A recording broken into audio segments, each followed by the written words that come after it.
कि आज सुबह सुबह हमें सूचना मिली थी रामनगर गांव में जो चेरई चौकी ओसिया थाना क्षेत्र में आता है, और जिस पे तत्परता से सीनियर ऑफिसर्स, मैं, कलेक्टर साहब, आईजी साहब, डीसी साहब पहुंचे और एफएसएल टीम को बुलाया, डॉग स्क्वाड को भी बुलाया और कुछ जो आसूचना मानवीय आसूचना के आधार पर हमने इन्वेस्टिगेशन चालू किया, जिसमें जो आज जिस परिवार में मृत्यु हुई है उन्हीं के परिवार में जो रिश्तेदार हैं और उनके ताऊ के लड़का जो पप्पू राम है, उसे अभी हमने डिटेन किया है और उससे अभी गहनता से पूछताछ चल रही है। मर्डर वेपन उससे बरामदगी के प्रयास चल रहे हैं। पप्पू राम सन ऑफ भैराराम, उम्र 19 साल है और पूर्व में कुछ जो इनके बीच में रंजिश हुई है उसको लेकर भी गहनता से अनुसंधान चल रहे हैं। प्राइमा फेसी अभी दो बातें आई हैं कि कुछ तो एक इन्होंने ज़मीन का विवाद बताया कुछ साल पहले था, और कुछ जो एक्यूज्ड परिवार है, जो आरोपी परिवार है, उसके एक लड़के की मृत्यु सूरत में हुई थी। इसको लेकर वहाँ पे अनुसंधान गुजरात पुलिस में जो चल रहा है उसकी भी हम लोग डिटेल लेंगे। कुछ ये बात आई है कि उस जो घटना हुई है उस आरोपी परिवार के लड़के के साथ, उसमें कहीं इन्हें शक था कि इस परिवार का हाथ है और इसके लेकर भी रंजिश थी। तो दो एंगल है और अभी एग्जैक्टली कहना बहुत जल्दबाजी होगा, तो हम लोग हर एंगल जो है इन्वेस्टिगेट कर रहे हैं। और इसने अभी हमें जो बताया है कि हत्या कैसे की, सुबह 4 बजे आया और कुल्हाड़ी के माध्यम से हत्या करके जलाया है, और कुल्हाड़ी भी इसने हमें अभी बताया है कि कहाँ फेंका है, वो भी हम लोग अभी बरामद करेंगे। और इसमें सारे एंगल से अभी इन्वेस्टिगेशन ओपन है। ये एक प्राइमरी जो फाइंडिंग्स आई हैं वो अभी हम आपसे शेयर कर रहे हैं। इसमें अभी हम लोग टेक्निकल डिटेल भी लेंगे और हर तरह का डिटेल जो है करेंगे। मल्टीपल टीम्स हमने बनाई हैं, लगभग पूरे ज़िले के जो टॉप ऑफिसर्स हैं उनको हमने सुबह बुला लिया था। हर एक को अलग अलग टास्क दे के हर एक चीज़ें अभी भी हम लोग गहनता से करें। तो ये जो भी मैंने बताया प्राइमरी फाइंडिंग है, और जैसे जैसे इन्वेस्टिगेशन में और डिटेल होंगे हम लोग आप लोग से अपडेट शेयर करते हैं। जलाया किससे था सर? जलाया किस पदार्थ से था, कुछ आइडिया लगा है? किचन में जो अभी इनफ्लेमेबल मटेरियल होता है, मतलब रसोई में, उस तरह की बात आई है।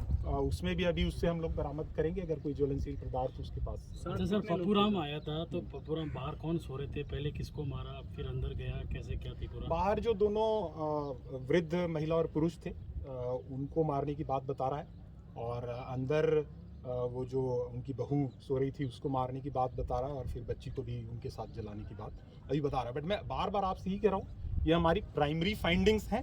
Detailed investigation, technical analysis, forensics report, postmortem report आने के बाद हम लोग अगर कोई स्टोरी में और अपडेट आएगा तो हम लोग आपसे शेयर करेंगे। ये पूरी घटना में एक ही शामिल है, पप्पू राम? अभी हमने एक को अरेस्ट किया और अभी हम कुछ इस पर कह नहीं सकते हैं। हम लोग जैसा कि आपको बताया टेक्निकल एनालिसिस करेंगे, लोकेशंस लोगों को देखेंगे कि इससे बातचीत हुई, इसके फ़ोन का एनालिसिस करेंगे। तो मैं बार बार यही कह रहा हूँ कि ये प्राइमरी फाइंडिंग है, और अभी जो हमने किया है उसका मैं आपको अपडेट दे रहा हूँ। पोस्टमार्टम को लेकर क्या है? पोस्टमार्टम मौके पर कलेक्टर साहब ने बोर्ड गठित करवा दिया था और मौके पर ही पोस्टमार्टम जारी है, और हमारी जो एक्सपर्ट टीम है वो लगी हुई है। एफएसएल भी बहुत ही गहनता से सीन का एनालिसिस कर रही है। आईजी साहब ने भी स्वयं अपने निर्देशन में एफएसएल टीम को भी गाइड किया है कि क्या इसमें और हम लोग एविडेंसेस ले सकते हैं। तो कोई भी एविडेंस हम अनटर्न्ड नहीं छोड़ रहे हैं, और कोई भी एंगल हम लोग अभी अनटर्न्ड नहीं छोड़ेंगे। सारे एंगल्स ओपन है। ठीक है सर। सर अच्छा सर, पूरे घटनाक्रम है, क्या लग रहा है, जमीनी विवाद है या? अभी जो प्रारंभिक जो इनपुट्स आया है उसमें ऐसा लग रहा है कि इनके बीच में ज़मीन को लेकर डिस्प्यूट चल रहा है। आपस में एक भाई है, उसके औलाद नहीं है, और ये जो आरोपी है इसके 4 भाई हैं। इसके जो चाचा के ताऊ के जो लड़के हैं वो 4 हैं। तो जिस भाई के औलाद नहीं है उसकी जो हिस्से की ज़मीन है, इसके बारे में अभी ये भी इनपुट्स आया है कि 4-5 साल पहले इस ज़मीन को बेचने को लेकर के इनके डिस्प्यूट हुआ था कि इस ज़मीन को आप नहीं बेच सकते, और जो मृतक परिवार है इसके ऊपर इनको संदेह था कि ये कभी भी उस ज़मीन को बेच सकते हैं, अपने नाम लगवा सकते हैं। इसको लेके इनके बीच में डिस्प्यूट्स हुआ, और वो ये भी आया कि सिविल सूट्स तक ये केस गया, बाद में इनके राजीनामा हुआ। मीनवाइल अभी जो लास्ट ईयर गत वर्ष जो ये आरोपी है, इसके एक भाई की गुजरात में सूरत में संदेहजनक परिस्थितियों में मृत्यु हुई है, और उस मृत्यु को लेकर के इनके मन में ये संदेह था कि उस मृत्यु में इस परिवार का हाथ है, या इन्होंने वो मृत्यु षड्यंत्रपूर्वक करवाई है। इसको लेके इस युवक के और उनके परिवार में संदेह था, और ये जो घटना हुई है इसमें जो ही हमें पता चला आज की इस प्रकार से 4 की हत्याएं हुई है और तत्काल हमने मतलब पुलिस अधिकारी यहाँ पे मौके पर पहुँचे।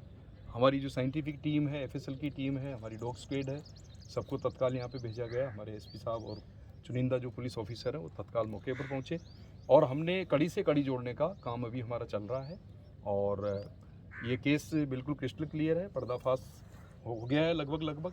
और अब ये है कि इस घटनाक्रम में जो भी लिप्त लोग हैं उनकी कड़ियाँ जोड़ करके साइंटिफिक एविडेंस के आधार पर आगे बढ़ रहे हैं। अच्छा सर, पप्पूराम आया था रात को, कुल्हाड़ी से हमला किया, क्या कुछ उस समय उनसे कोई कहा सुनी या कुछ झगड़ा कुछ ऐसा हुआ था? प्राइमा फेसी अभी ऐसी चीज़ वो अभी सामने नहीं आई है। कुछ क्योंकि- खरोंच सर उसके हाँ। बॉडी पे, उसका एनालिसिस हम लोग उसका करेंगे एनालिसिस करेंगे। कुछ खरोंच उसके बॉडी पे आया, वो देखेंगे Analysis- पहले का है कि घटना के समय का है। एनालिसिस करेंगे उसका कि किस प्रकार से इस षड्यंत्र में और कौन कौन लोग शामिल हैं और किस प्रकार से प्लान करके इन्होंने किया है। ये इन्वेस्टिगेशन का अभी मुद्दा है जो गहनता से चल रहा है। लेकिन मैं ये कहना चाहता हूँ कि पुलिस के पास जो ही इतला मिली, पुलिस ने हमारा जो रेस्पॉन्स टाइम है उसको क्विक से क्विक रेस्पॉन्स करते हुए वरिष्ठ अधिकारीगण मौके पे पहुँचे हैं।